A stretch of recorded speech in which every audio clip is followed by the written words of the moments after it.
she just start wearing her glasses for softball like this weekend? Yeah, last weekend. Last game. The game before last. What made you guys put them on her? Right. What made her put them on? You know what?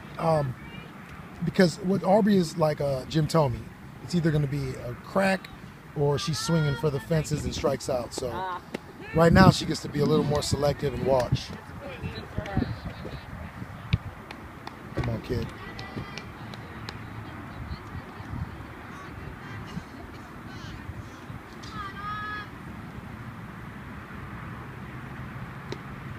Wow. Same spot. What a shot.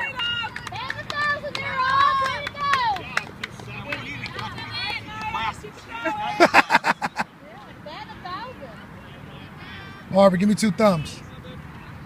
Give me 2 thumbs up.